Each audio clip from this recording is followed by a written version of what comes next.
Happy Monday once again, everyone. What's going on? Welcome to your WWE Raw review for June 28th, 2021. And I'm going to have to right off the bat echo Ryan Fippin's comment in the chat that tonight was a good effort. I mean, I think the last couple of weeks on Raw were not horrible shows. And, beggars can't be choosers, and we've been spoon-fed so much shit over the past few months. All I really want, I'm not asking for the shows to be spectacular. I'm just asking for the shows to not suck. And I think they've accomplished that in the past 2 weeks. It feels like WWE is really going to close out the Thunderdome strong because we do have Money in the Bank on the horizon, which is going to have fans, which means the matches that take place on that show are going to be big matches with actual implications. Nothing's going to be phoned in. They're going to be balls to the wall setting up SummerSlam. So you would think that that means the build to a lot of these matches and the setup for the Money in the Bank pay-per-view should be pretty good too.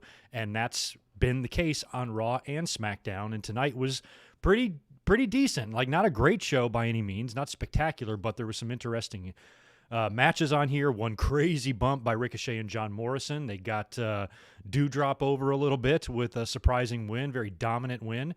And we've qualified our last Raw contender, or contestant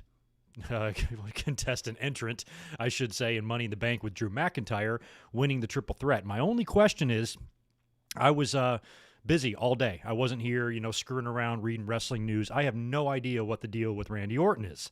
I don't know if this was planned all along or if something happened that pulled him from tonight's show, but he was advertised all week long to be a part of that last chance triple threat.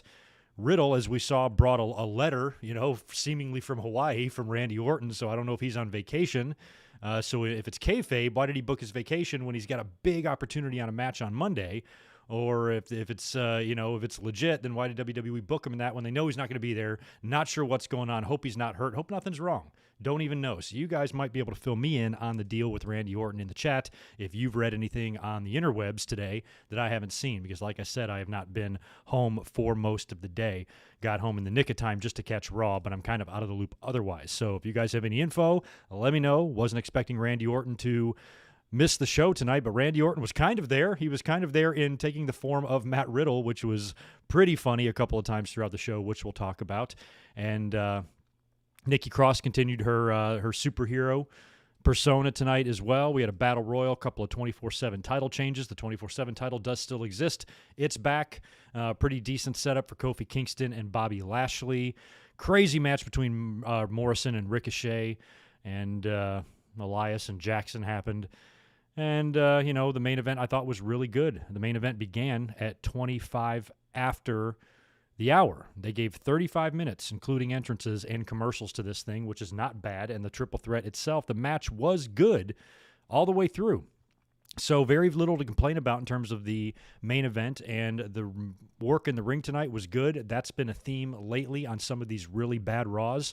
We've always made a point on this channel while we're shitting on, the shitty booking of Raw, to say, okay, we at least got to admit there's some damn good wrestling going on. And that's the case pretty much every week.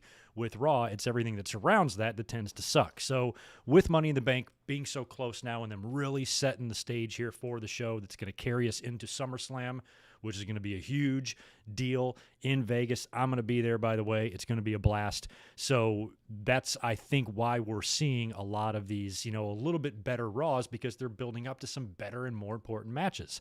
So that's encouraging, and we're finally in the home stretch of this Thunderdome. I think we only have a few shows left, one or two more Raws. I think they said today, I read somewhere, the final Raw in the Thunderdome is going to be a pre-taped show, so I think there's only like 2 live ones left or something like that, and then they're done, and it's time to get back to fucking business. I am jacked for that. So anyway, we'll start running through the results here in just a minute. Let me cruise over here to the chat and say hello. If you are here for the first time, please subscribe, smash that like button, and tap the notifications bell so you can find out when I'm doing videos. In terms of the schedule this week, it's going to be a little bit up in the air. Not sure. Holiday weekend coming up. Not sure if I'm going to do a full-on Winged Eagle on Saturday or not, but I think you're going to see me midweek for sure. Most likely on Thursday. That's what we're going to shoot for. We'll talk about AEW Dynamite, and we'll discuss any wrestling news that happens to be going on Thursday or whatever's taking place between now and Thursday. So that's my plan for right now. Little news brief, AEW Dynamite recap. We'll knock that out Thursday afternoon around 3 p.m. Pacific, 6 p.m. Eastern. Let's plan for that. Could be an hour earlier, not sure. So anyway, that's why it's important. Click the notifications bell and make sure you subscribe, because sometimes my shit is all over the place. But I'm sure you are going to get me a fair amount of times this week. Still not sure about the weekend, though. 4th of July, I might be able to get a pre-edited video up to you. I really apologize for not having that really worked out in my head. So just stay tuned to the channel. You'll be getting some videos this week. Just I'm not quite sure yet, because now at my job, I'm into the busy season, and shit's going to be nuts between now and the end of August. And then it really quiets down. So I kind of go through this every year, where my work schedule is no longer cushy and I'm a little bit more required than I normally am. Otherwise, I can kind of pick and choose, when I'm off and when I can do this and shit like that during the, the off-season months. But it might be a little, touch and go in the next couple of weeks. Plus, I have a trip planned to the East Coast, and I'm going to SummerSlam as well. So that's going to jack up the video schedule. So one more time, subscribe. Thank you very much. Let's cruise to the chat, see what you guys are up to over here. Sam is here. What's up? Dark Angel, Trey Williams, Ryan, good to see you. Zane G, Nathan, Cocker Spaniel's back. JJ Leg. Oh, Edge and Roman already faced each other. Damn, when did that happen? Maybe it was a house show. Anyway, credit to Cocker Spaniel. We'll be the Cocker Spaniel for breaking the news. Edge has defeated Roman Reigns and is your new Universal Champion. I'll have to check that match out after the stream. If anybody has a link to it, let me know. What's up, JJ Leg? Good to see you as well. Jet the Hawk, Big J, Transferring Heat, Martin Can, Domination Warrior.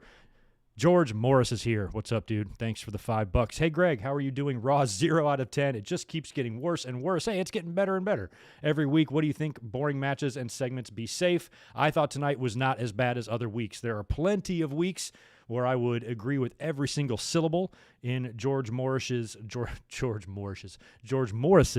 super chat. This time, I think the last couple of weeks, WWE has at least tried. And you know what? That's all I fucking ask. At this point, shit is so bad. Whenever we can get a show that just doesn't suck, that feels like a victory. That's kind of depressing, but it's the reality of it. So tonight, it was refreshing to not be completely bored to sleep when I'm actually really tired. I got up early today. I've had a long day. So the fact that I wasn't just slumping over in my chair completely asleep, drooling on myself, is a win. So I'm going to give WWE a break tonight. We're not going to shit on their faces too hard, because at least they tried. Jose Lopez is back, and so is... That's it. Just you, Jose. You're here too. Anyway, we won't waste too much time on the Raw results here. We'll start blowing through this, and we'll speculate a little bit more on Money in the Bank, maybe do some SummerSlam speculation as well, and answer any questions you guys want to throw at me in the chat. We'll do some of that later on. Making sure I got everybody. I did. Anywho, let's go to Raw now. Raw opened up with a backstage segment at Gorilla with Adam Pearce and Sonya Deville, telling the audience that Randy Orton cannot compete. Now, I don't know if you guys saw anything. I was not aware of anything about this on the sheets, or I didn't check over at Fightful. I wasn't getting any tweets about this. Didn't notice anything on social media about any pre-announcement of Randy Orton not being on the show tonight. That's why I don't know what the hell is going on here. I thought for sure Randy Orton would turn up in the main event. I thought for sure this was going to be a way to maybe postpone them qualifying their final Raw guy into the match another week, because we do still have a few weeks left until Money in the Bank. You got some time to kill. So I kind of thought it was going to be like that, but there was no sign of Randy Orton tonight. So I just don't know the deal. Help me out. Let me know what the deal with him is. So Adam and Sonya say that due to circumstances beyond their control, Orton can't be there. So they didn't say it was an injury, nothing like that. He's just not going to be on the show. So Riddle then shows up. He storms in, and he's got this letter from Randy Orton, handwritten in green marker, by Randy Orton, saying that he's got a great friend in Matt Riddle, who's the most bodacious bro ever, or all sorts of crazy shit putting Riddle over, and says that Riddle should be allowed to take Orton's place in the triple threat match later on for the Money in the Bank qualifier. And they kind of laughed that off, because that's ludicrous, because Riddle, you're already qualified, and you can't just come in and take somebody else's place. And Riddle, then they're announced that there's going to be a battle royal. All the participants are actually already in the ring for this. A battle royal. The winner is going to take Randy Orton's place in the triple threat. So Riddle keeps talking to them, and he shows them the letter. They're laughing at it because it's written, looks like it's written literally by a 10-year-old. Like they got somebody's kid to handwrite this down. And he drew a little viper at the end of it and signed it Randy Orton and says that he was of sound mind and body, and he nominates Riddle to take his place. So he kind of compromises here. Once they laugh that idea and that notion off, they're like, no, fuck you. That's not going to happen. The Battle Royal's already happening. Riddle's like, okay, well then let me join the Battle Royal. If I go in the Battle Royal and win that, then I get to take Randy Orton's place. And they actually agreed to it and let him do that. So it was a funny segment. I guess my only complaint with that is that right away they gave away the winner. Of course, Riddle's going to win the Battle Royal. He might not win the triple threat later, but you wouldn't even have him scoot up there in a scooter with that letter if you're going to have him just go in the match and lose, really, So I think I felt like he was at least going to get past the Battle Royal, especially when you saw everybody that was in there. There were some decent stars. We had a Damien Priest sighting. Haven't seen him in a while. So he would be the only other legit, really contender in that Battle Royal that you would think would make it in there. So based on who was in there, it just felt like it was going to be Riddle anyway. So they agree to this. They go, I think we go to commercial, we come back, we go to the Battle Royal. Some of the names, I didn't write everybody down, but I saw R-Truth, so he's back. And Drew Gulak was in there, Akira Tozawa, Jinder Mahal, Damian Priest, Mustafa Ali, Angel Garza, the Viking Raiders, and I don't know, a few other guys. And, of course, Riddle, who scoots his ass down there. The match starts happening. Guys get tossed out left and right. We get a couple of 24/7 title changes with, I think it's Tozawa losing the belt first to Gulak. And then I think R-Truth beating Gulak. And then Tozawa beat Truth back again for the 24/7 title. And these two guys would chase each other around the arena throughout the show. So when WWE just feels like bringing the 24/7 title back, they do. At this point, this thing is even more of a joke than when it started. It's been a couple of years of this shit now. I think it's safe to say it's run its course. The only thing even keeping any life in it at all is the fact that R-Truth is involved, and anything that R-Truth is involved with, I'm going to be a fan of. And I would also like to see R-Truth be a 100-time champion. I don't know how many times he's held, excuse me, I don't know how many times he's held the 24/7 title, but I don't think it's anywhere near 100, maybe not even half that at this point. So we would have to have the 24/7 title for another couple of years for him to be able to get that many titles. Maybe I just think it would be funny. But aside from that, aside from R-Truth going down in the record books as a 100-time champion, I don't really give a shit about this title at all. And I think it's time to maybe just hang it up, WWE. Get rid of it. I know it's a 3-hour show and you have to kill time and stuff, but the fans, we don't care. We really don't care. It hasn't gotten anybody over when you think about it. I mean, it just it makes everybody look like a goof. I mean, even with the hardcore title back in the day when they brought that out, I mean, it was kind of like a joke title, but it was given to Mick Foley, who's no joke of a name, who would then go on to drop it, and it would be held in the hands of a lot of, big name stars. I think even Undertaker was the hardcore champion at one time, wasn't he? I think Jeff Hardy might have been. Lots of big names, were holding it at first before, Crash Holly got into it, and then it was just like changing hands every 25 seconds when they did the 24/7 deal. So even the old hardcore title, as much of a joke as it was, with Patterson and Briscoe hardcore evening gown matches over this thing, it's still a hell of a lot more serious and prestigious than this fucking green clock that they've been having on TV for the past few years. So I vote get rid of the 24/7 title. As long as they don't get rid of R-Truth in the process and we keep him and he's on our TV screens until he is 115 years old, that's all I care about. As far as the belt goes, fuck it. It's dumb. Anyway, 24/7 title changes hands a couple of times. I believe Omos comes out there and eliminates the Viking Raiders. I think that's what happened. He kind of got them out of there. That was stupid. I don't even know what he was doing down there. We finally get to the final two, which is the two you would think. Now, Ali, I think he got eliminated during the commercial break. So, they were just getting everybody out of there pretty quick. This was like a 10-minute battle royal. And the final two are Damian Priest and Matt Riddle. So I thought this was going to be good here because even though I kind of figured Riddle was going to win this, I'm like, maybe Damien Priest will. He's definitely a big enough star in the company, and he would be an interesting briefcase holder. But Riddle wound up getting the win. They were kind of battling on the apron and over the top rope, and Riddle was able to kind of catch Priest. And I think he caught him with a knee or something. Finally knocked him off the apron, winning the match for Riddle. And in the funniest part, after the match, Riddle runs out to the timekeeper's area, and he goes, play Randy's music, play Randy's music. He wants to be Randy Orton. In his mind, he is Randy Orton tonight. He's the Viper. And he starts doing Randy Orton's pose on the ropes, and I think the pyro goes off and scares him. He's like, oh, shit, it's pretty funny. So the fact that he wanted Orton's music played, that fucking tickled me. We then get an Alexa Bliss recap of everything going on with her and Shayna Baszler and Nia Jax and Reginald and all that nonsense.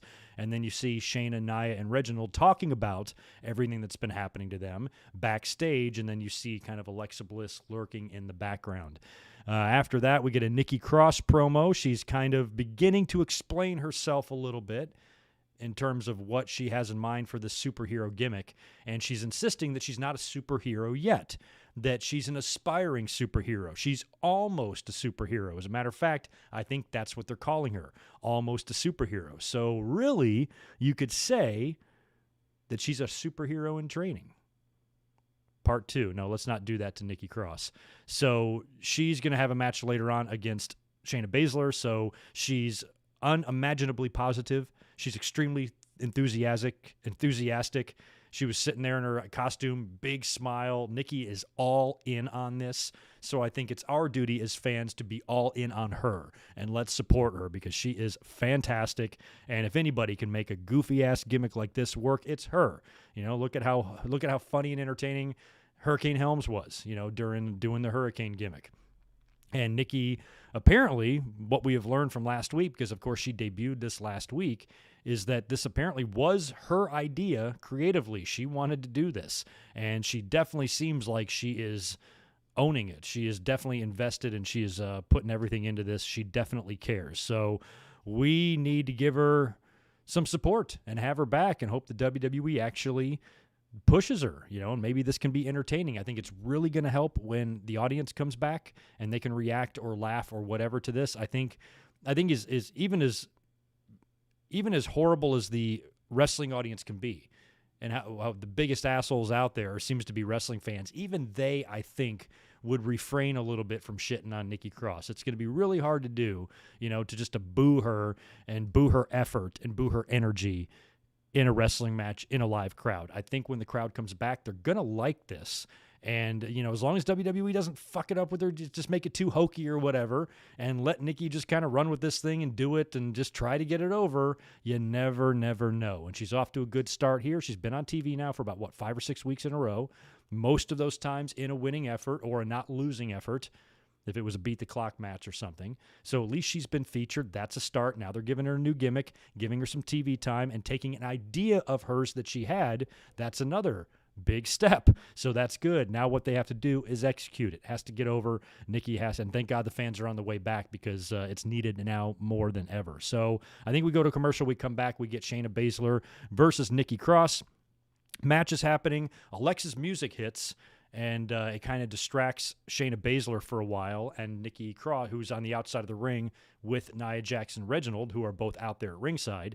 And during Alexa's music that distracts them, Nikki flies over the top rope, big superhero dive onto all three of them, taking them all out. And then I think we go to commercial. We come back. Alexa Bliss is at ringside watching the match, and she winds up taking out Nia Jax and Reginald at the same time. She's pinned between them. They've got her cornered, on the outside of the ring, and she basically just kind of kicks Nia Jax's knee. She goes down to a knee, and then she mule kicks Reginald right in the nuts. Just 2 kicks, bam, boom. Like a karate master, takes them both out. They both crumple and fall to the ground. And that allows, Shayna's kind of watching all this go down, and Nikki twists her up, rolls her over, boom, boom, boom, 1, 2, 3, and Nikki Cross gets another big win, and I cannot be happier for her. The only thing is like, Jesus, man, Shayna Baszler at one time was such a badass, and she's just, example number 438 of why you suck after NXT and why you have such a presence and such a, you're very credible in NXT, and you come to the main roster and you're just man, what are they doing with her? Or what happened to the Shayna Baszler that bites chunks out of her opponent's necks? What did she do to Becky that time? Where she's bleeding from the mouth? I think the world could use that Shayna Baszler back. I don't know what the hell they're doing. So the only thing I'm hoping here is that everything going on with Alexa Bliss and Nikki Cross and what they're doing to Shayna does something to her to transform her into a little bit more of who she used to be. And maybe that can be the beginning of it, or Shayna will just continue to be a joke until she retires. But either way, would like to see a little bit better treatment of her, but at least we're getting some better treatment of Nikki Cross. So you can't have everything, and at least Nikki is out there doing something that she actually suggested to do or pitched an idea for, which means she's going to be all in creatively, and it gives her something to do. They pay her to work. They pay her to be there and be a wrestler, and now she gets to do that, and that's nice. That sure as hell beats hanging around backstage or working main event matches. So very happy for Nikki. Let's keep our eye on that. And like I said, when the fans come back, I think they're going to be pretty into the almost superhero. We then get a Kofi Kingston promo. He comes to the ring. They show a recap of what happened last week in the Hell in the Cell and Bobby Lashley's decimation of Xavier Woods, and Kofi had to watch and all that stuff. So Kofi comes out to the ring. He puts over Xavier Woods. He goes, people have criticized this guy for a long time, but you need to put some respect on his name and, show my boy some love and respect, which we always have. We love Xavier Woods here on the channel. He's awesome, and he's a fantastic wrestler.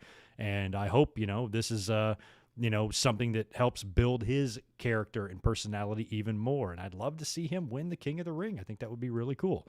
So Kofi kind of admits that, Xavier lost the match fair and square, which is fine. But what's not fine is when they locked the cell doors after the match and continued beating Xavier up, making Kofi Kingston watch. We then get MVP coming out to the entrance ramp there. He's got a ton of women with him, and Bobby Lashley is on vacation. So he's taken the week off, and he starts basically talking smack to Kofi, saying that him and Lashley both are looking past him.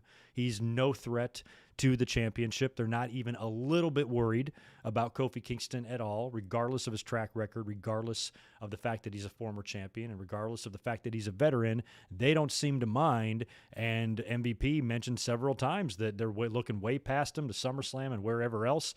Kofi warns that this strategy will not work because when you're distracting Bobby Lashley with women and nightclubs and fine wine, he's training hard, and, he's going to wind up catching Lashley sleeping and could upset him for the title because he did pin him on Raw a couple of weeks ago. So really good points made by both. In the end, MVP continues his shit talking and winds up eating a trouble in paradise for his efforts. And it was a nice little bit of retribution there for Kofi after what those two did to Xavier Woods last week. So the Kofi Lashley match, they're doing their best to make us care. I like Kofi a lot. I'm sure both of these guys, all three of these guys really, Kofi, MVP, and Lashley, are going to bend over backwards to make each other look good. Just like MVP did here for Kofi, I think Lashley is not going to do to Kofi what Brock did. I think Lashley's going to have an actual match with Kofi. I think Kofi's going to take Lashley to the limit. And I think Bob is going to, make Kofi look really good. And in the end, Bob should be hurt locking Kofi, into submission and retaining his title. But I think, like we've seen with, maybe Roman Reigns and Kevin Owens is maybe a good example. I don't think any of us was really thinking that Kevin Owens was going to win the championship. He feels more like a challenger now than a champion in his career. So, and plus Roman was on such a roll, but we knew the match was going to be good, and we knew Roman was going to give him a lot. And a couple of those matches there, especially like the Royal Rumble, you thought Owens was going to have the match won. So I think you could do the same here with Kofi. And Kofi can make it known that I am not to be taken lightly. Okay, maybe I can't beat Bobby Lashley. Maybe he's a little bit bigger, stronger, and more of a badder hombre than me. But I'm going to sure as hell take him to the limit, and I am not to be trifled with. And, get a couple of extreme near falls at the pay-per-view to where you think Kofi might actually win the title. In the end, I think Lashley's got to win and beat him here and go into SummerSlam, obviously. So, the promo work here I thought was good. Kofi's good on the mic. Kofi's a pro, man. Kofi's a veteran at this point. He's been in the company a long time. Through a lot of eras, worked with everybody, so he knows how to conduct himself, and I thought him and MVP worked well together. So I think Kofi and Lashley will be fun, even though it's, somewhat of a predictable outcome, if you ask me. I mean, unless they go with a huge upset here, I don't know. Poor Kofi, if he upsets or upsets Bobby Lashley and then Brock Lesnar comes back, oh shit. Fuck. Poor Kofi. Can't happen again. Can't happen again. So let's just keep the title on Bob. I think that's the best option for right now. Before we get into the Eva Marie and Doudrop match, let me knock out a couple of more super chats that have been rolling in as I've been gum flapping. Tomas Aridia, thank you very much for the $5, man. 18 days until fans are back at WWE shows and 9 days until AEW is back on the road. I'm getting super antsy watching WWE, but we're almost there. I am too. It's almost funny that it's taken WWE this long because now, I mean, sports are all back to normal and shit. You know, actually, who's winning that? We got an elimination game for the Clippers. Let me check that score real quick. Is that game over? Oh, they're going to win. They're up 14 with a minute and a half left. All right, They are not eliminated yet, so Suns are not going to the finals. Anyway, I had a point in there somewhere. But yeah, like all the sports are back to full capacity for the most part. You're seeing fans back. It's kind of weird seeing WWE still in the Thunderdome. They're like taking a few extra weeks when they were so all about not canceling business at all when the pandemic first started. They didn't miss one single show. They never took a break to figure it out. And now it feels like they're just treading water a little bit until the fans come back. I'm surprised they didn't try to do it sooner and try to get fans back at Hell in the Cell. They actually waited a whole nother month. So, I'm ready, you know, especially with AEW getting back on the road a little bit ahead of WWE is nice, and it's been nice to see the fans, you know, in Daly's place, but it's definitely time to move on from Daly's place because that town is killed. So it's nice. It's refreshing. I'm excited. I think Money in the Bank is going to be unreal. I think there's going to be some serious energy in that building. I think SummerSlam is going to be the same way. I'm excited to be there and experience that. So yeah, it's a good feeling knowing that this is possible. Where we were a year ago, things were pretty bleak. Pandemic TV here on Good Mike Work Channel. I was not working. We were all just sitting at home, and we had no idea what the future holds and how long it's going to take to get a vaccine developed and distributed. And here we are, you know, just a little bit over a year later, and we're going to wrestling shows again. So that is fucking awesome. But yeah, I'm with you, man. It's taken so long. We're so close to the end, and that's usually when it takes the longest. Just like when you're a kid, you know, you're waiting for Christmas, and those last couple of nights, you know, are like take forever. So I feel like that's where we're at now. Mike McGee, appreciate the $5 from you, man, as well. Happy Hell in the Cell day. Mick Foley getting thrown off the cage by Taker in 98 was my first experience into professional wrestling. You picked one hell of a first experience into pro wrestling. I almost think that you did yourself a disservice there because there's nowhere to go but down from a crazy-ass bump like that. If that was the first thing I ever saw in wrestling, it feels like everything else after that would be a letdown. Where, you know, with me, it was the opposite. I built to that, you know. When I started watching wrestling was somewhat boring, you know, in terms of, you know, when you compare it to today's style. So to build up to some crazier stuff, some better wrestling through the 80s and then the, you know, the 90s to the Bret Hart and Shawn Michaels era, then into the 90s, the more hardcore stuff in ECW and tables and chairs into the Attitude Era, and boom, Foley's flying off that cage. That was quite the moment for me as well. I've told the story many times of where I was watching that with my friend. It was absolutely nuts. But yeah, where are we at now? 23 years ago today, I did a review of King of the Ring 98 for the 20-year anniversary. So that would have been 3 years ago, 3 summers ago in 2018. I've got a King of the Ring review on my channel if you want to check that out. I remember it well and have a lot of stories, and I'm sure I share some in that podcast. Zane G, thanks for the $5 from you as well. I know this is early in the podcast, but your thoughts on the Chyna Bella twins situation. Bella's, I did see, I don't know if it was Nikki or Brie, I didn't even read it, but I know they issued an apology, which they had to do because they were getting all sorts of shit of that video that surfaced. But yeah, we talked a little bit about that yesterday.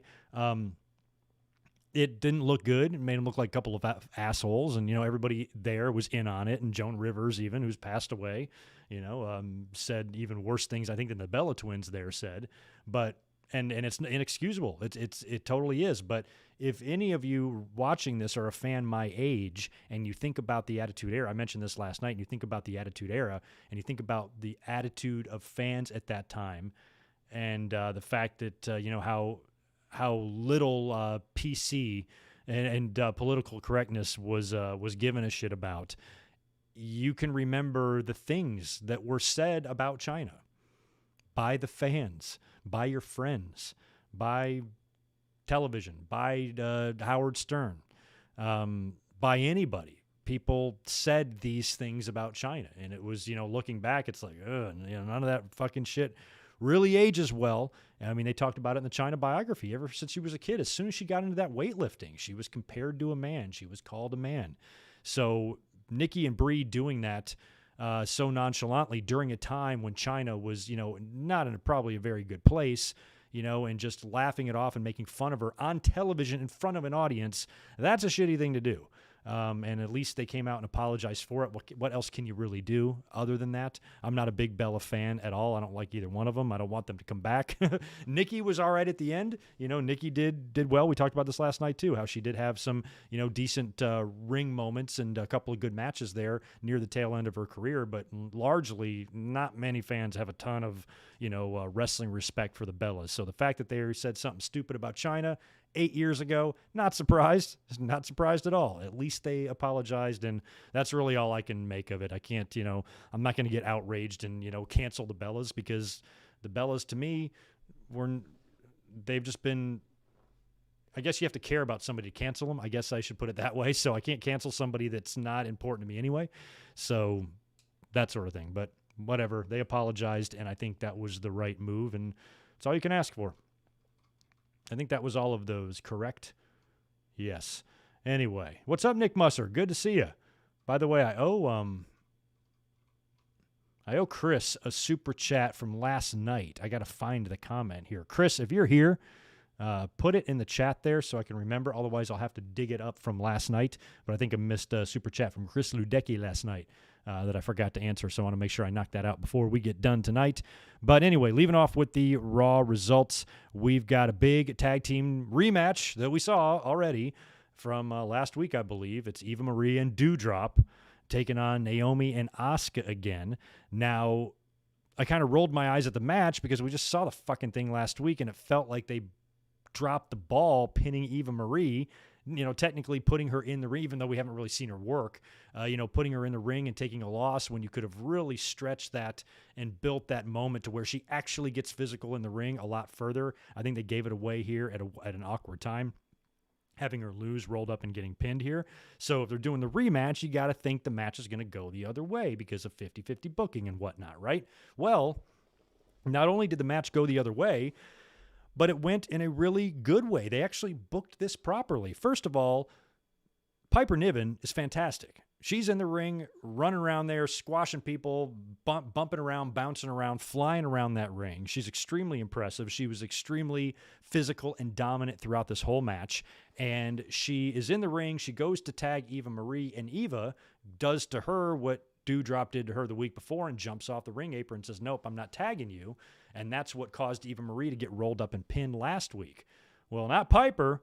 She ain't going to get rolled up like that. I even think she does get rolled up, kicks out of it, goes on to dominate Naomi and Asuka, puts Asuka down and pins her in dominant fashion. Eva Marie, look of surprise on her face. She did it to try to set her up to fail. She wanted her to fail, was the story I think they were trying to tell there by not tagging her in. But unlike Eva Marie, who got schoolboyed up and pinned, Doudrop kicked ass in there and beat the hell out of two women, including a very dominant and legendary women's champion in Asuka, put her down with ease and pinned her. That's pretty awesome. So they accomplished something like, I don't want to say creating a new star, but pushing somebody new, giving them a big victory. A big victory in dominant fashion. And you put some heat on Eva Marie for her acting like a bitch jumping off there. And she's been kind of using poor Doudrop right from the beginning. And we criticized the booking last week because last week was annoying. I'm like, first of all, you pinned Eva Marie and you've teased the split between these two on week 1. Eva Marie just debuted. The only good thing about that is that you can tell the Doudrop shit is temporary because when they asked her name, she was going to say Piper, and that's when Eva Marie said, no, I'm going to name you, and your name is, and she looked her up and down and says Doudrop. So you know that shit's not going to last. Piper knows her name is Piper, and it's nice to know that WWE is not going to continue to pretend that this is somebody that they've never seen before. She works in the company in NXT UK. Corey Graves, of all people, should have said, that's Piper Niven from NXT UK, but he didn't. They sold it like they didn't know who she was. That was a stupid decision. They realized that was a stupid decision, and I think are trying to backpedal on that a little bit now by acknowledging that she does have a past, but it's too late. The announcers that 1 week pretended that they had never seen her before. And I guess WWE can pretend that never happened, but we all know better, and we all thought it was ridiculous right from the start. So this was pretty good. I thought this was a good showing for Doudrop. I just want this shit with Eva Marie to end because I think I'm more interested in Piper Niven than I am Eva Marie because Piper is really good in the ring, and Eva Marie can't do shit.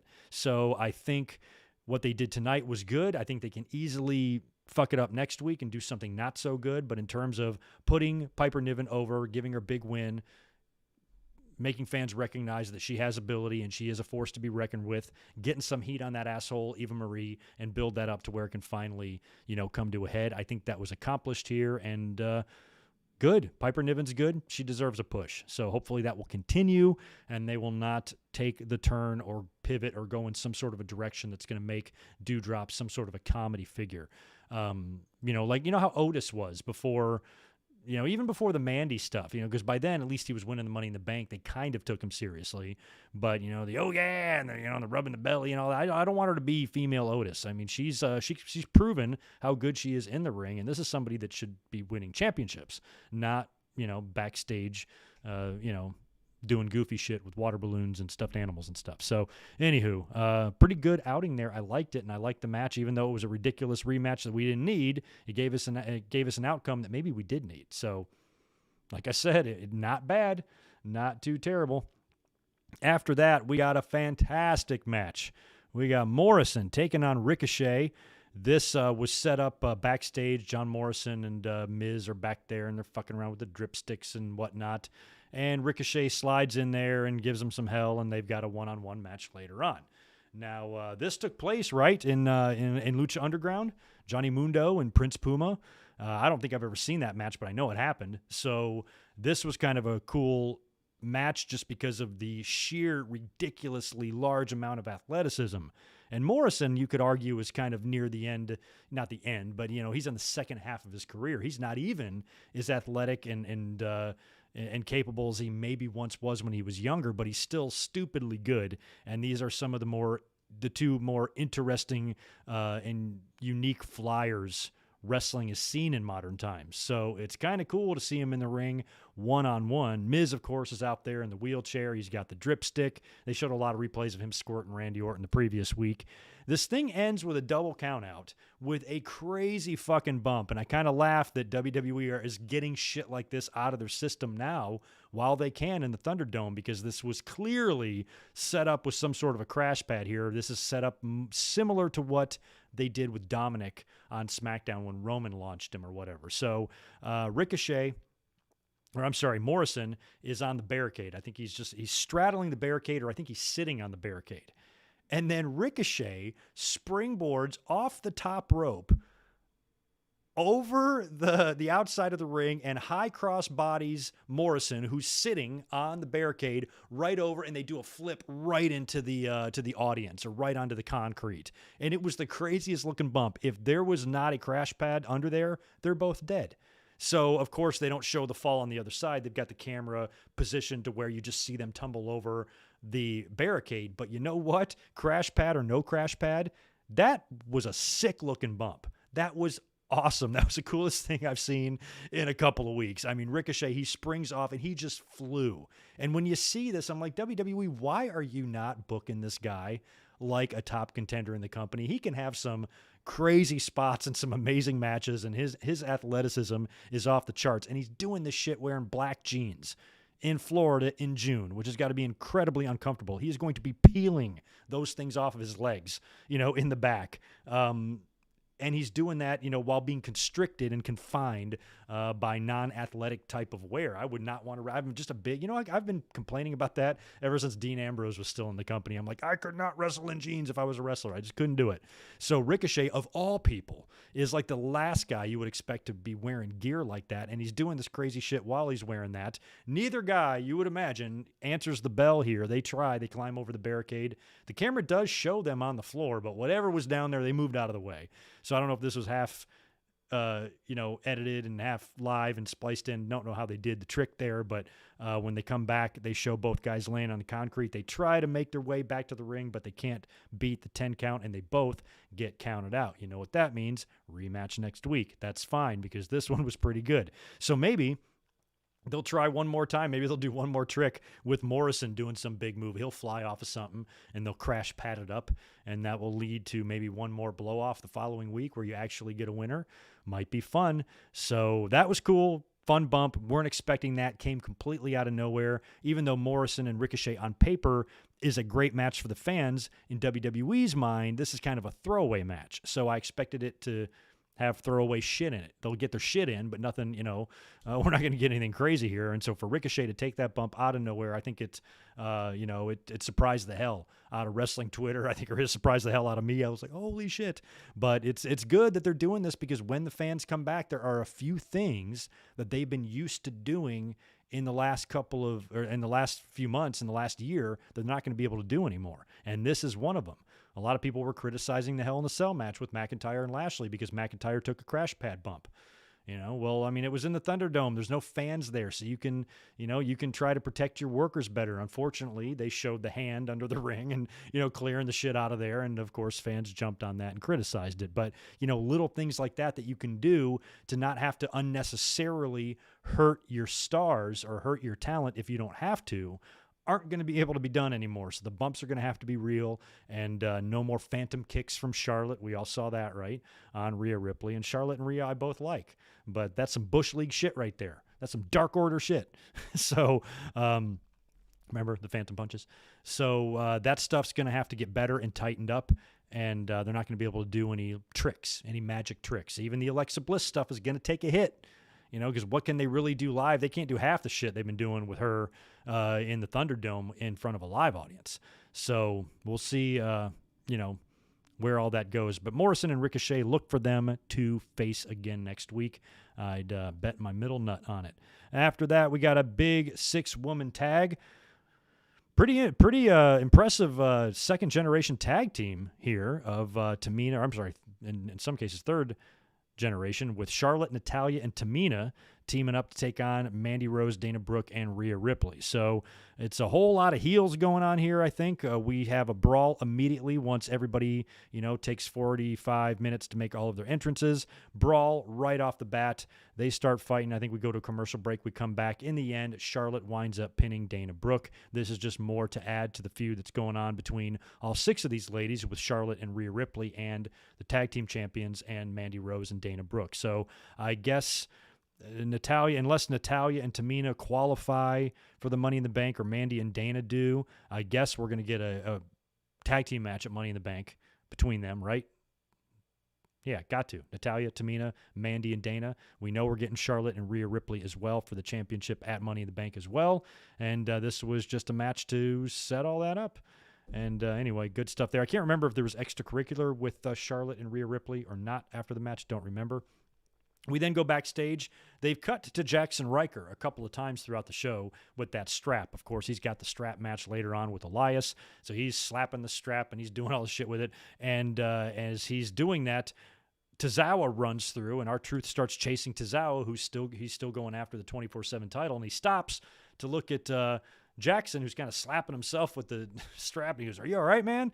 And I think he talks to him for a couple of minutes, asks him if he can borrow the strap. He goes, "Can I borrow that strap when you're done with it? Because I can use it to lasso Tozawa and reel him in," which was pretty funny. And Jackson gives him no response at all. And he goes, "Well, I'll just take that as a maybe," or whatever. So then we go to the match.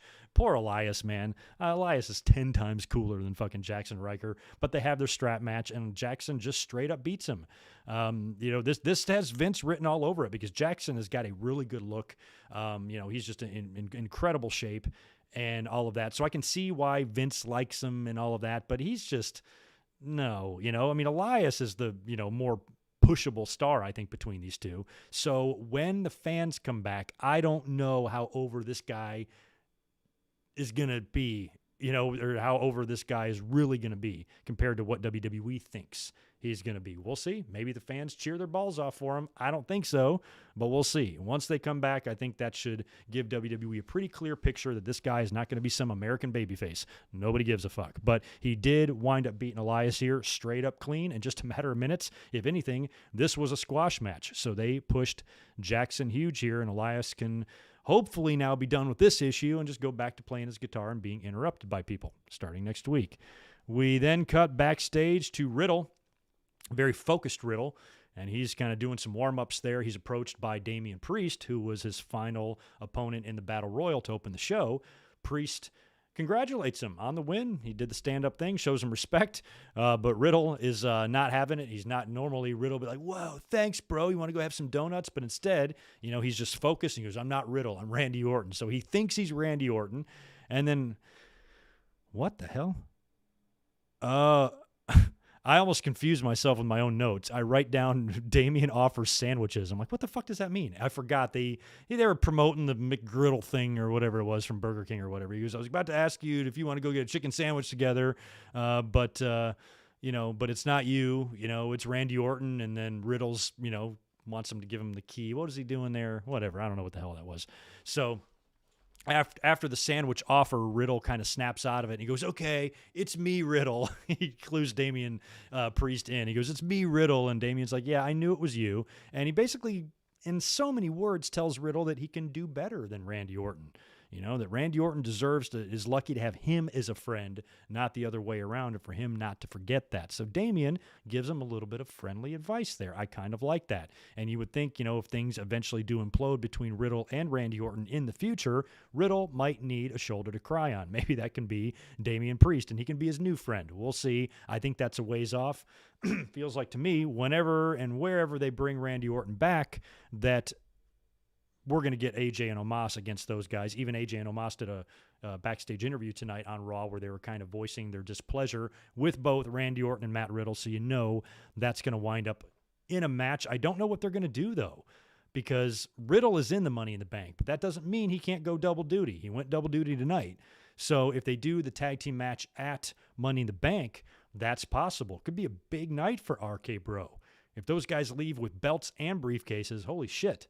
So they might do it there and do a double duty deal for Riddle, which could also add to some dissension maybe with him and Randy, especially if the tag match comes first. Randy's going to be like, I need you focused on this match. I know you're thinking about later, but tonight we got to go out and win those titles first. So, if Riddle is able to stay focused and win the titles with Randy Orton, despite having a big match later on, that might be just enough to earn Randy Orton's respect. You know what? Yeah, you could have, you risked yourself tonight. You put a lot out there, and you defended me and you fought hard for me, and you could have gotten hurt and missed your Money in the Bank match, but you did it. You did it for us. You did it for the good of the team. So I'm on your side, kid. And then maybe later on, Randy Orton comes out and helps Matt Riddle win. When it comes to baby faces winning the briefcase, there are a good crop of baby faces, many of which I'd be cool with seeing. Riddle would be one. Owens would be one. Big E would be one. They'd all be hilarious briefcase holders. There's also a lot of good heels, but in terms of baby faces, the field is pretty good right now for who could potentially win that as a baby face. And with fans coming back, maybe you want the briefcase on a baby face. You want a baby face to cash in, not a heel, because that would get the better reaction. The fans need some happiness, in their lives or whatever. So one of those guys could be possible. So we'll see. And if they don't do the match at Money in the Bank, then I think AJ, Omos versus Riddle and Orton would be perfect for SummerSlam. And I'd love to see that live. So I guess I'm cool regardless of where they do that match. It feels like they're not going to do it at Money in the Bank because Riddle is in the ladder match. So SummerSlam is the better chance for that, but they still could do it at Money in the Bank as well. We'll see. So that basically leaves us with our main event. This is the last chance qualifier. Supposed to be Drew McIntyre versus AJ Styles versus Randy Orton. All three of these guys lost last week, so they're back in to get into the match here with an opportunity. And, of course, Riddle takes the place of Randy Orton. This match is given 35 minutes. It starts at 25 past the hour, so I'm like, this match is going to be pretty good. I know we have entrances. I know we have commercials, but 35 minutes is a pretty decent chunk of time for a main event, like this. And it has actual stakes And, here I was worried that they were going to give us a 35-minute hard-fought match with all three of these guys, only for them to do some schmaz finish where they do it again next week, because we do have a little bit of time to kill between now and Money in the Bank. Raw got a big head start on their qualifiers. They've qualified all 4 of their roster members for the Money in the Bank. SmackDown's only got 1. So I thought they could wait on this and have Randy Orton crash the match, RKO the shit out of everybody, and then they just do it again next week. And so you just stretch it out. So I was worried that that's what they were going to do here, but they didn't. We actually got a finish here. So about midway through the match, Riddle goes down with a knee injury or something, or leg injury on the outside of the ring. He's yelling at the trainers that it's broken. It's broken. It's broken. So they deal with him, and they actually carry him out, leaving AJ Styles and Drew McIntyre to face one-on-one for a while. The match is really good. The match was good prior to Riddle getting injured, and the one-on-one deal that AJ and Drew did was all really good. This was a match with 3 pros. This was definitely Monday Night Raw main event worthy. These are 3 big heavy hitters here. I thought the match was really good. And then later on, Riddle winds up returning. He comes out limping. He gets right in the ring. I think AJ's got a calf crusher or something on McIntyre. Riddle, slides into the ring, locks the bro mission on AJ, who fights out of it. Omos would later save AJ from a pin from Matt Riddle. And I think he pulls AJ out from underneath Riddle when he's kind of got the match won. And Riddle kind of gets up and is distracted. And as he turns around, boom, he eats a Claymore right to the face. He goes down, and Drew McIntyre pins Riddle for the win and is now entered into Money in the Bank, challenging the stipulation that's barely even had a chance to get going, with him not being able to challenge Bobby Lashley as long as he's WWE champion. So now that he's in this match, you have to talk about him potentially winning it. I don't think Drew McIntyre should, and I hope he doesn't. But if he does, what do they do? Is he allowed then to challenge Bobby Lashley, or does the stipulation not apply to the briefcase? That's what I would think. I would think I would think the briefcase should be exempt of all stipulations. That would just make it more fun. Briefcase, stipulation or no, that briefcase gets you a pass, just like the Royal Rumble did. Lex Luger got a title shot at WrestleMania 10 that he wasn't supposed to get. SummerSlam 93 was it. We see the same thing right now, I think, in AEW with Cody Rhodes. He'll get back to the title, though, so you can always do it. But I'm hoping they don't do it this quick. I'm hoping that this is not some attempt by WWE to give Drew McIntyre the moment that he missed out on when COVID first happened. It would be nice to give that to Drew.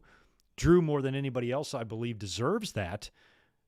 But deserving it and what the fans want to see are 2 different things. And I don't think the fans would really be into that scenario of McIntyre winning the briefcase and then, cashing it in. Unless maybe he cashed it in on Roman. You got to think there's still a little bit of unfinished business between those 2 guys dating back from last year's Survivor Series. So that would be a good measure of revenge if he came out at SummerSlam and cashed in on Roman Reigns. So there are options there for Drew, but for me as a fan, I'd rather see somebody else. Nothing against Drew right now, but, it was just bad timing for him. He had his run during the pandemic, during the Thunderdome. And even though I respect Drew and I like him a lot, and he's just a fantastic worker and he looks like a badass, I'm ready for a new flavor, at least right now. So Drew down the road, I think, can have plenty of huge matches. He can have another match with Brock. He can have another match with Roman. He can, butt heads with Lashley again sometime down the road, maybe after Lashley's run ends or something like that. I'm fine with Drew being in a prominent spot on the roster. Don't want him to go anywhere. But in terms of this briefcase, in this pay-per-view, and this coming SummerSlam, I want the main event to be McIntyre free. Just hate to say that, but I do. So he's in the match now. We'll see what happens. I think setting him up for another match in this match is possible. If he doesn't win, maybe it's because of somebody else in the match that kind of cost him that, and that's going to be your SummerSlam deal. Don't know. But I think there's potential there to do a lot of fun stuff with other people winning the briefcase. So not upset that McIntyre won. I mean, he's McIntyre. He's Drew McIntyre, former multi-time WWE champion at this point. It's not out of the realm of possibility that he would win this match. So he did. We'll see where it goes from here, and we'll see what he does at Money in the Bank and SummerSlam. So lots of speculation on some of these stars and what you think they could do. Zane G's got an idea. Thank you very much, dude, for the $10 super chat. Very generous. How about pulling an injury angle on Riddle at the pay-per-view? Have Orton do a Lesnar-type situation, retrieve the briefcase, leaving Riddle voicing his displeasure about Orton taking his spot. Maybe. I see what you're saying. That could work because, I mean, I wouldn't think that you would have any sort of major rift, wedge, or divide between these two guys for a little while longer. I think they got to be champions first and be on the same page and run together before you do the split. Because Randy Orton's only going to be able to stomach Riddle for so long. But Randy Orton, you could tell, was kind of warming up a little bit. He respects Riddle. This whole thing is going to really help Matt Riddle, I think, get over in terms of being, a big-time guy. If he's going to get that endorsement from Randy Orton, in kayfabe and in real life, just working with him, working a program with him, having this, to be able to learn from in WWE and is only his first few years there, I think is really valuable. So I think if you're going to start doing that with those guys, I wouldn't do it right away. So if you start having, because they don't seem like they get along already, Randy Orton was pissed at him last week, and with whatever they were trying to do here, the only thing I can think of is that Randy Orton, whenever he returns or next week, he's going to appreciate the effort of Riddle. Because Sonya and Adam on TV didn't explain why Randy wasn't there. Circumstances beyond their control. So you would think that Orton maybe next week will tell Riddle, hey, I appreciate you trying for me. You went out there and you wrestled twice just to get me in the match with you. The one person more than anybody else in the company that you cannot trust. You want me in the very same match with you, going after the same prize. And you were willing to fight twice to make that happen. You're just either really stupid or, you've got the mentality of a dog. You're just fiercely loyal and you love and want to help your friends and defend your friends. So Orton might wind up appreciating this in the short term that Riddle went to bat for him like that. And I think eventually they will win the tag team titles. And just for a little while, I'm realistic. I know these guys cannot be BFFs for 5 years. They can't be the New Day, okay? But you got to give me a little. You got to give Greg just a little bit of time with Orton and Riddle being in love. Let me see them go to dinner. Fuck MJF and Jericho. I want to see Orton and Riddle go out to dinner. Chuck E. Cheese, preferably. Maybe an Olive Garden. Something like that. And give me an outing. Give me a field trip. Give me a tag team title celebration Six Flags trip with Orton and Riddle. You remember when Foley and Al Snow did the thing? I forgot where I think they went to amusement park and they're like riding on the roller coaster and shit together. Do that with Riddle and Orton. To me, that would be fun. Make it like, they'd be like head cheese, but they would be much, much bigger. These are championship contenders. These are big stars on the roster. Not two guys you can't think of anything to do with, so you slap them together. They're big stars that, you're making do entertaining things. I'd be fine with it. Orton needs that, man. He's done some gnarly shit in the last year. His feud with Drew McIntyre was crazy. Exchange of titles a couple of times. Then the Fiend stuff, which probably, mentally and emotionally scarred Randy Orton for life. The unscarable, the guy that's done a lot of fucked up shit to people, was messed with in that whole thing. And he finally overcame that, beating the Fiend at WrestleMania. He needs a break. He needs a break from the craziness and have a little fun. Just have a little fun. Tag team title, shit, do some stuff. Get matching scooters. No, Randy Orton wouldn't do that. But I'm into this pairing. Eventually, of course, it's going to lead to a split and it's going to lead to a program. And Randy Orton and Riddle matches are going to be pretty goddamn good, I would think, because both are very good. So I think the matches are going to be good naturally.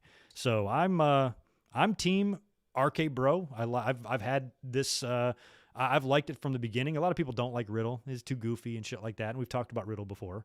Now I do kind of wish he had a little bit more of that Kurt Angle or RVD side to him. Where he's a goof, but he's a badass goof, and he has that. He's credible in the ring. Opponents take him seriously. They don't laugh him off. He's a force. And so the fact that he can be such a legit badass in the ring and such a moron outside of it, is part of the fun. And I like that. But, just tread carefully. Don't make, like I said, don't cross the line to where you can't come back from him chasing the 24/7 title. You got to keep him a big deal and have him win some big time matches and keep putting gold around his waist. That's my advice for Riddle. And he's over as a goof. You're right.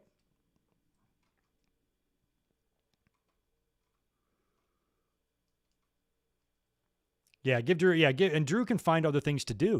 Giving Drew a time away from the championship, it doesn't mean what he does will not be significant. There's plenty of shit for him to do. Do I even answer comments? Not from douchebags. So I will not be answering yours, and you're deleted. You prick. Don't come in here talking smack, asshole. You're in timeout. You're in timeout like the 5-year-old bitch you are. There you go. Timeout, James Phillips. Go cry to your mom. Will KO get a chance for Money in the Bank? I hope so. Although, I mean, I kind of wonder about Kevin Owens. Him being in the match, if he will actually win it. He's got the last man standing match on Friday, actually. It's a Money in the Bank qualifier against Sami Zayn. That's going to be his win back because Sami beat him, right? Pay-per-view. So he'll get his win back on Friday. He'll beat Sami Zayn and he'll be in that match. So that's 3. And we talked about those. That's 3 very good baby faces, all 3 of which I'd be fine with winning. Big E, Kevin Owens, Riddle. They're all going to be in that match provided Owens wins on Friday, which I'm sure he will. And I'd be cool with any of them winning. I don't really think Morrison or Ricochet have much of a chance, but Owens, Big E, and Riddle, I would almost be cool with either of them. And Big E would work. You got to think about Kofi, who's feuding with Bobby Lashley right now. We talked about that earlier. So let's say at the pay-per-view, let's say at Money in the Bank, Lashley does beat him, and much like he did to Xavier Woods last week after Hell in a Cell, continuing the attack, he continues the attack on Kofi, continues to put the hurt on him. Well, earlier on in the night, or maybe the previous match, you had the men's Money in the Bank, and Big E won it. Big E then runs out to make the save. Backs off Lashley, has a little stare down. Lashley, Big E. Big E's got that briefcase. All right, motherfucker, you might have taken out my boys, but now I got this. Now you take me out. My rack is as big as yours. Just as big. Maybe not quite as big. But that's 2 big, beefy guys right there. So Big E might just be big enough and intimidating enough to back Lashley off a bit, and it would be you don't have to do it, but that would be an interesting, a tease, and keep the briefcase with Big E for a while. There's talk about moving him over to Raw to reunite with New Day in the draft. So he could be a key player there with the briefcase, not necessarily cashing in on Roman, but cashing in on the other show. And I think that's likely for... I don't know. On one hand, I feel like it's the only way you're going to get the belt off of Roman is for somebody to cash in on him. But a big part of me also feels like if a SmackDown star wins the briefcase, they're jumping, is the way I feel like. But I feel like the briefcase winner could jump either way. But, if they do want to get the belt off of Roman, they could do it that way. I mean, it felt like on Friday, Roman was on the verge of forfeiting the title. Paul Heyman said they were going to do something unprecedented. They have no choice. There's nobody else to face. So what was he going to do? Just retire the belt? I'm done? Until Edge came back and made the title match now. So if he survives Edge, he's probably going to do the same thing. Dun, dun, dun, dun, you know what I mean? So it could be the same deal that we got with Edge. You could almost essentially in many ways do the same segment. After Roman beats Edge, comes out, and Heyman could be like, we tried to do this a month ago. But the Rated R superstar interrupted, and look what happened to him. He paid for that interruption by losing again, twice now, to Roman Reigns. So, like we said a month ago, we're going to do something unprecedented because there's nobody to beat, and that's when you hear Cena's music, and he comes out, and blah, blah, blah, and there you go. You're off and running. So, you could do that.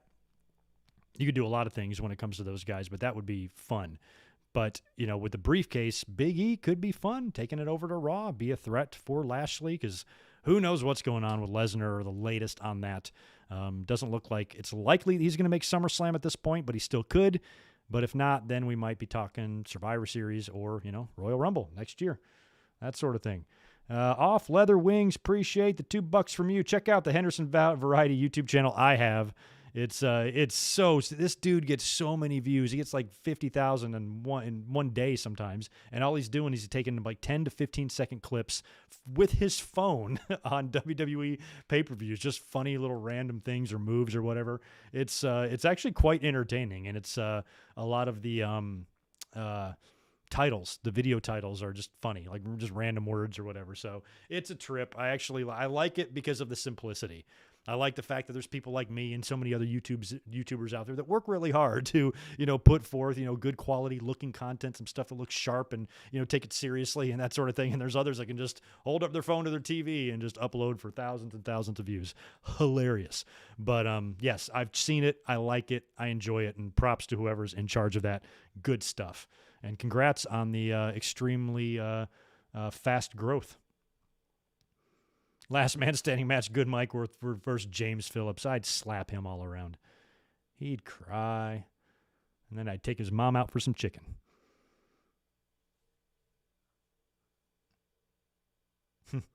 I know he's doing the right thing there with the size of the clips. 10 to 15 seconds is funny. That's what makes it funny. If it drug on and it was like more, it wouldn't be funny. No, Jose, I still suck on a Twitch channel. I had all set to start doing it. I even bought a game capture device and stuff, but as I just navigate around the channel, I'm not sure if I really like the platform. I'm having trouble understanding it. And I feel like if you're on there, you got to be in a bikini and a hot tub. It seems like, in order to get any sort of views at all. I'm just not sure how I feel about it. And I'm not a gamer and I just don't know. So I'm still figuring out other ways to connect with you guys, and Twitch may or may not work out. I've been attempting Twitch for a while, but then I'm like, do I really want to do this? Do I even have time, to do it? I thought it might be a good place as well to upload podcasts and do wrestling chats and things like that, but haven't dove into it yet. So we'll see. Well, Joey's Adventure, they don't need a logical reason is real life. I mean, they don't really need much of a reason. You don't need a storyline reason for Cena to come back. You need a real reason. I was making movies. I was doing things. Fast 9. I'll go see it as soon as I see the first 8. I guess I'll check out the latest Cena flick. But you don't have to do much with that. Did The Rock need an explanation? He went out to make movies. Cena has the same exact explanation. So I don't think you really need to go too crazy there with the Cena explanation when he comes back and be like, yeah, as you guys know, I've been making movies. It's been fun. And I'm here now. I'm challenging Roman Reigns. Story is told. Not much else needs to be said. Don't do the bikini in the hot tub. I think you're better than that. Yeah. I do look good in pink, though, Slim Jim, I will say. But yeah, don't worry. Besides, the thongs I have are all worn out. I probably want to buy some new ones, But yeah, most likely I won't be doing that anyway. Don't know on the latest. Oh, sorry, Mike. I didn't see. I skipped your super chat. I skipped one yesterday, too. I think I was too busy blocking dumbass boy in there. I missed one from Joey's Adventures, too. Sorry, buddy. Let me go back up and knock that one out. Thanks for the $5 from earlier. The only way I think Drew loses is if Wyatt knocks him off the ladder. There you go. That's a good idea. After that, neither man have someone on their level to fight at SummerSlam. And we had mentioned similar scenarios there as well, where you could start, you could cost somebody the match, and that will, somebody could interfere like a Fiend. You have the light. That would be a good place to bring him back, too, in the ladder match when the lights go down and it's going to be the Fiend, but you don't know what he's there to do. Is he there to win? Is he there to attack somebody? The Fiend would be an interesting Money in the Bank briefcase holder. Interesting would be an interesting way to put it. He'd be really weird. I'm not sure if I'd like it or not. I almost think I would. I almost think I would like it if the Fiend had the briefcase, because you talk about he can teleport his ass into the middle of the ring to challenge. He doesn't have to do anything really. I'd be freaked out. Imagine the fear in a champion. It might be just enough to shake a Roman Reigns or somebody if they got to worry about this crazy motherfucker with a briefcase. Oh my God. I'm actually into him potentially not only costing Drew, but winning the damn thing. But yeah, if he does show up there, though, cost Drew the match, then you got Drew and Fiend. Might be good. Let me find the one that I missed. Oh, there you are, Mike McGee. Oh, I thought I saw that one. I did not. Sorry. And thanks for $4.99 from you. Who are your favorites to win the Money in the Bank? Mine are Big E and Alexa. Big E versus Roman would be a heck of a match. Nikki Cross's outfit rips off Blue Blazer. It's not that much like Blue Blazer. Blazer had a mask, like a lucha mask, not a superhero mask or a Zorro mask. He didn't have any yellow in the Blue Blazer. Blue Blazer was blue, red, and white. And then in the early days, it was light blue and white. Never any yellow, ever. Half of her outfit is yellow. The only thing that resembles the Blue Blazer is the color blue. AJ Styles wears blue. We don't compare him that. And I guess maybe she has the cape and shit. So I think she's closer to Hurricane than Blue Blazer. I don't know how I'd feel if somebody actually did do a Blue Blazer, maybe not ripoff, but tribute. Be bittersweet. I'm not sure. I don't think I'd want to see that. I think Nikki's outfit as well might evolve. It's very simple right now. I think it's blue and yellow with like a butterfly on it, right? And that's it. So maybe as this thing continues to grow and evolve and she continues to work, they can start tweaking it, because that's what happens with everybody. You know, a lot of people's characters initially don't wind up looking like what they do a couple years later. So that can all be built upon. And so far, I like it. Love me some Nikki Cross.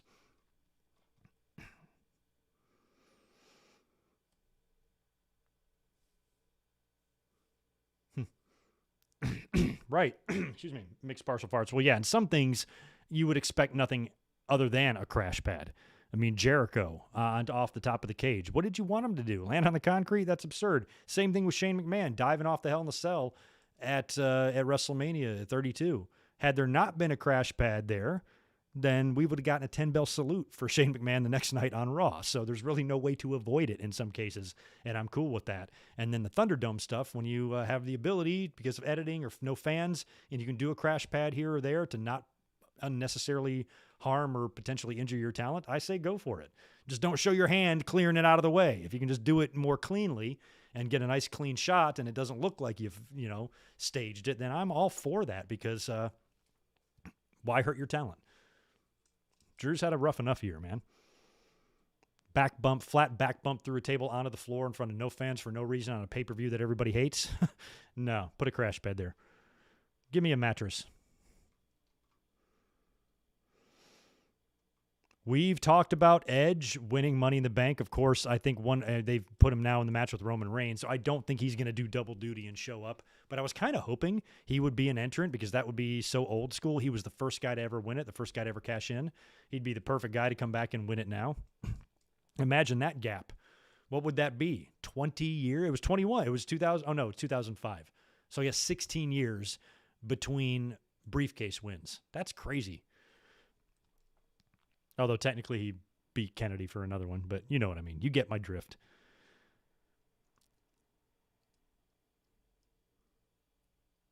Okay, thank you for that, Joey. So on Raw Talk, apparently they insinuated that he can't cash in on Lashley. So the stipulation will remain intact regardless of Drew having the briefcase, which is also fine because he's got multiple options. Number one, he can hold it for a year and he can wait out Lashley's WWE title run, or he can switch brands. So him winning the briefcase is not going to really be that much of an obstacle. It's just going to limit him a little bit, not being able to challenge Lashley. But like we talked about earlier, I'm voting no on Drew all the way. Nothing against Drew. It's just, I'm ready for something else. And I think there's far more interesting people in that match to give the briefcase to, especially if Owens winds up qualifying, which I'm sure he will. I'm picking him to win this Friday in the last man standing match.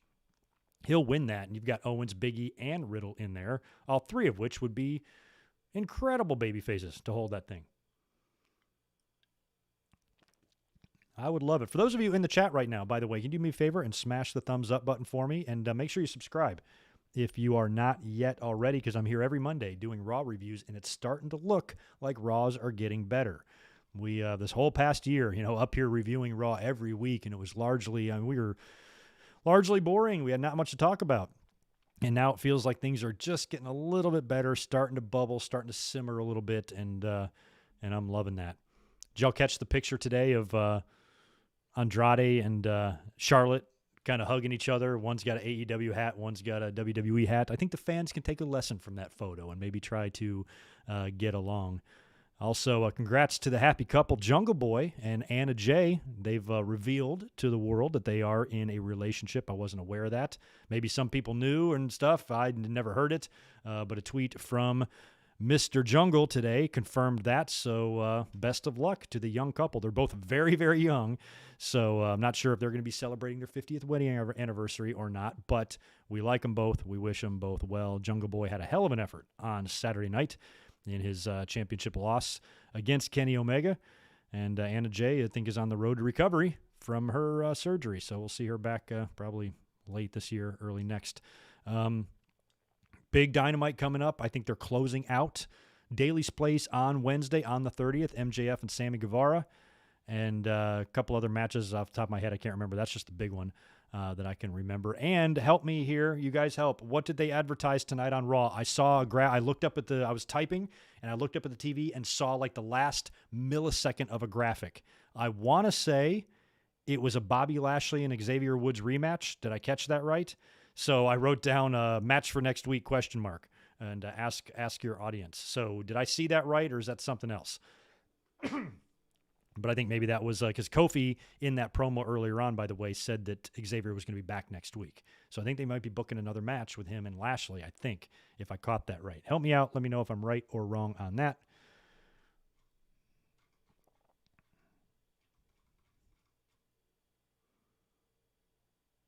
That's correct. Okay, thank you for that, Ryan. Okay.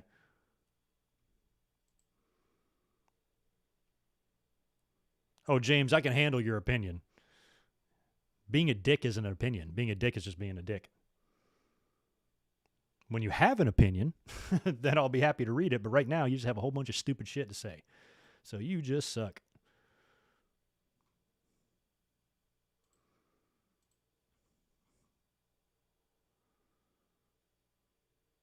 Yeah, I think, and Black Enigma Gaming might be right because we're coming we're coming up close now to Survivor Series. You could start thinking about Roman and Drew again, depending on what else you got going on there. Though, talk is Rock coming back and shit. So if you want to build for Rock and Roman, you gotta do that well. You got to do that properly as well. And if you are going to do Roman and Drew again, you would think that WWE might want to give Drew one this time. Maybe give him some sort of bullshit victory. I forgot what happened last year. I think Drew passed out in the guillotine or something. Is that what happened? There was probably some interference there from Jay and shit, correct? So you could do something similar with Roman where he kind of gets, even as a heel, gets screwed over and, Drew can get his win back or whatever. I'm not sure. But if both guys are champions, that's probably the only way that match is going to happen unless they head up Survivor Series teams. You could always do that. If neither guy is champion, which I think that's unlikely. I think Roman probably will be. But if neither guy is champion, maybe they could captain teams, and then it can come down to Roman and Drew in the end, and then you can do it almost like it would be your rematch, and then, maybe Drew can win or something. I don't know. Something like that.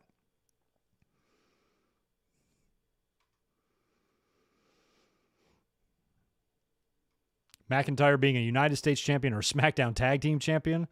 I don't know who he'd even team with on SmackDown. Tag team champion, I'd only like to see McIntyre do that if he's doing something like Randy Orton is doing now.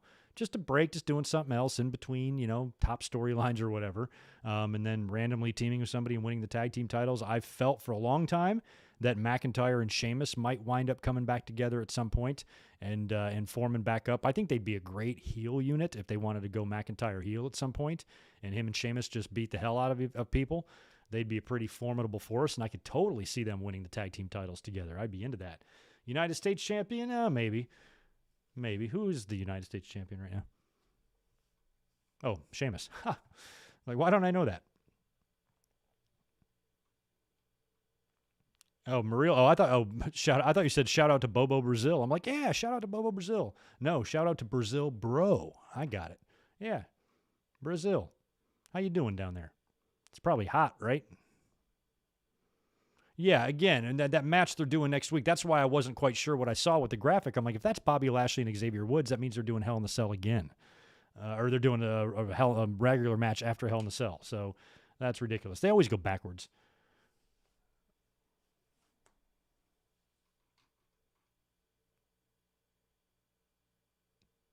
No, I did not watch Euro. Yeah, does anybody have the whereabouts of our friend Keith Lee? Would love to see him come back too at some point and get in the mix. He's tweeted out, throughout the weeks, in last couple of months, some cryptic shit here and there. Seems like he's got some stuff he wants to say, and he's got some explanations that he wants to give us, but he either can't or he won't, or I don't know what's going on with him. Mia Yim has not been around on television either, so whatever's going on with them. I know one of them had gotten COVID last year or whatever, earlier this year, but nothing other than that too serious. So I think Lee is having an issue getting cleared, in terms of health-wise or whatever, but would love to see him back.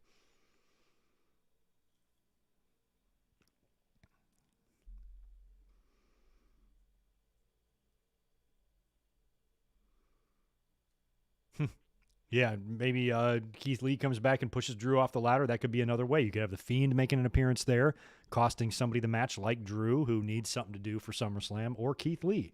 But then again, Keith Lee and Drew McIntyre work great together, but we did get that. We got that earlier on in the year. I remember the match being really good. It was a title match, right? Didn't Drew defend the title against Keith on Raw? And it was really good. But revisiting that now, maybe. I want to see Keith Lee come back and like win some matches. I feel like he'd lose to Drew or something. So,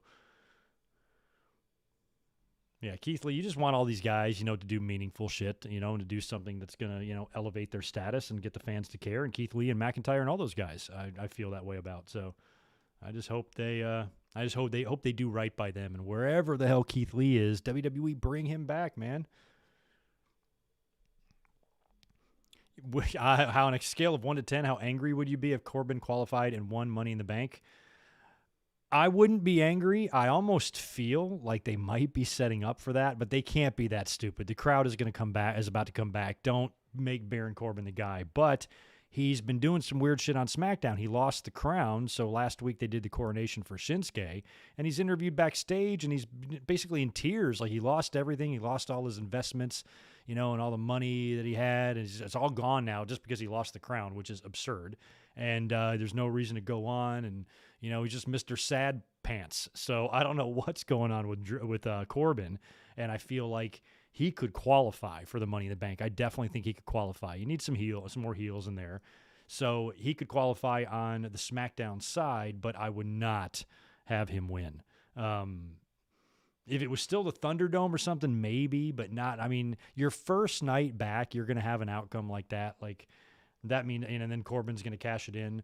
I actually defend Corbin to a degree. I think he has good matches. I think he's a good worker. I do, he's largely unlikable, I suppose, but, in terms of what he can do and what he can contribute, he's not a guy I'm releasing. He's been a big part of the show for a long time. He's been featured on both brands in all sorts of different roles. He's had a lot of identity problems too. He's got this identity crisis. Constable Corbin and King Corbin and Lone Wolf Corbin, and he doesn't know what he wants to be. WWE doesn't know what he wants to be. Now he's Mr. Depressed Corbin. So I don't know if he's going to start going to visit some Dr. Shelby and start trying to better himself and, come back as a rehabilitated man who loves DDP yoga. So I don't know what the hell he's going to do, but it seems like they're moving in another direction for him. And I do feel like qualifying for the Money in the Bank is extremely likely. I kind of feel like he will, but I don't think him winning it is a good idea. I think he should just be a heel to have in the match to not win, because Raw's got all baby faces, does it not? No, Morrison. So it's Ricochet, Drew, and Riddle. And then you got Morrison. And then on the SmackDown side, it's Big E. So you only got one heel in there. So Corbin is a very likely qualifier for that. I also think since Jay is AWOL, I almost think Jimmy might possibly qualify as well, only because that would be interesting to see Jimmy or one of the Usos with the briefcase with Roman as champion. That might make the head of the table very uneasy, and he might demand that the brothers do something that they don't want to do, like just forfeiting the briefcase. You can't have my title. Are you nuts? You can't cash in on me because I'll fucking kill you. So you might as well just end this dream or go to Raw or whatever. So it might be, just kind of an interesting dynamic to see what they do there and how that makes Roman feel. If one of the Usos were to win it, which could be interesting, but I would not do Drew, or I'm sorry, I keep saying Drew. I would not do Baron Corbin, and I definitely wouldn't do Jinder Mahal. Jinder Mahal could cost Drew McIntyre. The Fiend could cost Drew McIntyre. Keith Lee could cost Drew McIntyre at Money in the Bank. And you could also have Seth Rollins cost Edge in the match with Roman Reigns, because you feel like they're going to head towards Seth Rollins and Edge, because Seth has said he wanted a title shot and then they gave it to Edge instead. Seth's going to be pissed about that, and that could lead to Seth and Edge at SummerSlam, which would be pretty damn awesome.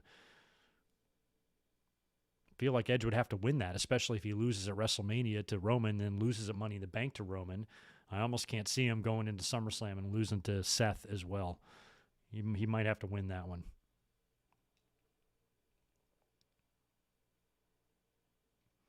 Corbin's the mid-card version of Charlotte Flair. You can't not have him. Yeah, it feels like he's just never not going to be on TV unless he's injured.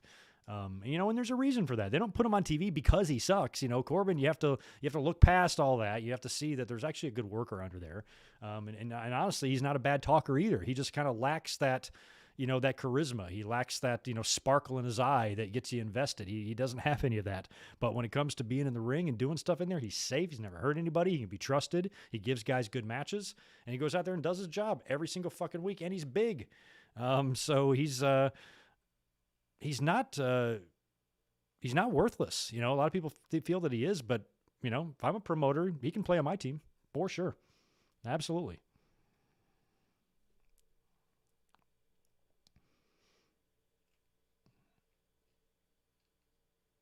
Roman is, I like the Roman storyline. I'm just appreciating Roman's work, I don't think the Roman storyline is going to slow down much. I think if anything, Roman might go babyface, which might be iffy, questionable decision, but we'll see.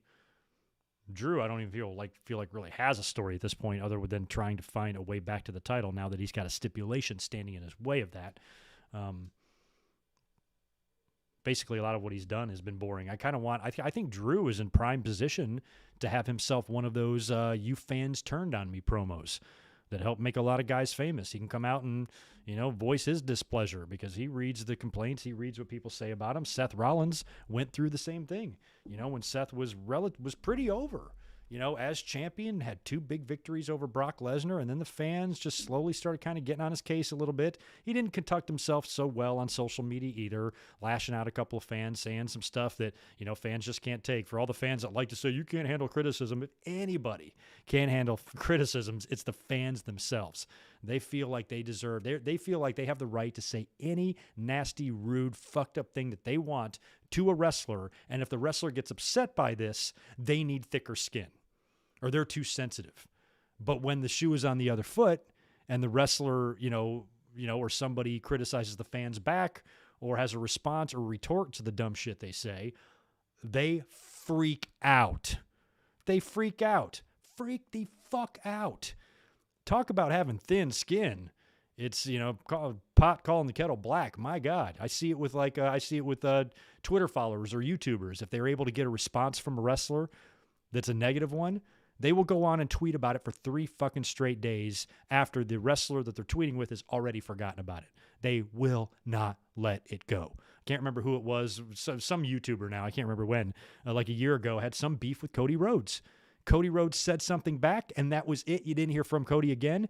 But yet this Twitter follower decided to tweet for 3 days about Cody Rhodes. I'm like, I don't think he's listening, so get over it. It's move on, just move on. So when Seth did that and he had some of those things to say about the fans, that really pissed them off and it kind of ruined any sort of babyface run he had back. Drew isn't like that. Drew remains respectful. Drew doesn't let himself get triggered or emotional or bothered too much by fans if they criticize him or whatever. So, he could do that on the mic. He could come out and say, you fans turned on me or you abandoned me. You didn't show me the support that I should have. I killed myself, because he's got a lot of legitimate gripes. He really did kill himself. He worked his ass off during the Thunderdome. He worked hard to make the product as enjoyable for us, the fans, as possible, despite the horrible circumstances we're in.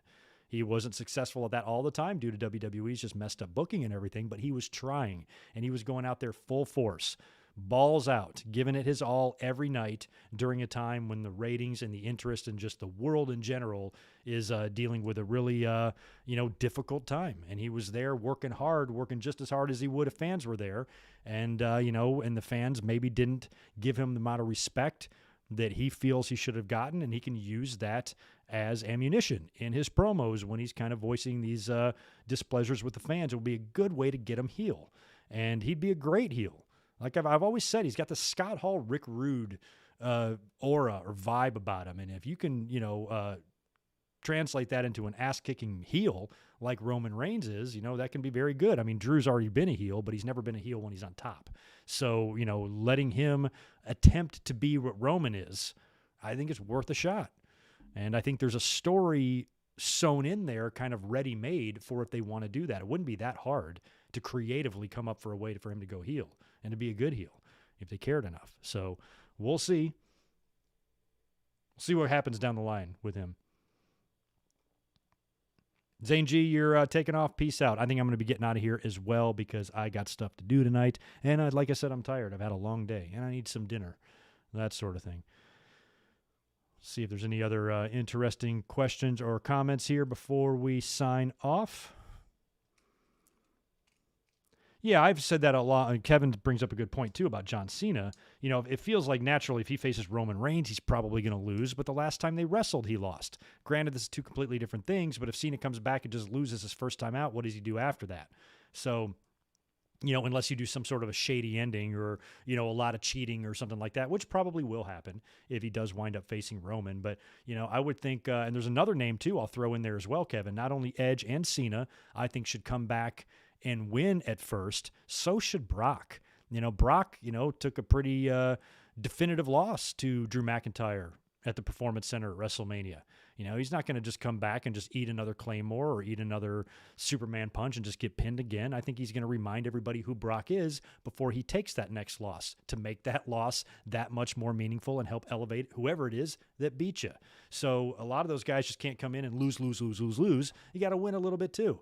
And John Cena, I've said this since 2016, from the minute the Universal title was created. I said John Cena will win that belt. He has to. WWE wants it in the lineage, and he's got a record to break with Ric Flair. So I mean, I think at some point, maybe not right away, maybe not SummerSlam, although it could be. At some point during Cena's next run or his next stint, I think he should win the title. And win the Universal title some way, somehow. I don't know how he's going to do it. You can book it a million different ways. We could sit here all night and write down scenarios for Cena winning the Universal title. But at some point, I think he does need to win it. And I had been saying, you know, depending on what Cena's schedule is going to be like and how often he's going to work, ideally for me as a fan, what I would like from Cena is to have him come back and do a SummerSlam through WrestleMania run where he works everything.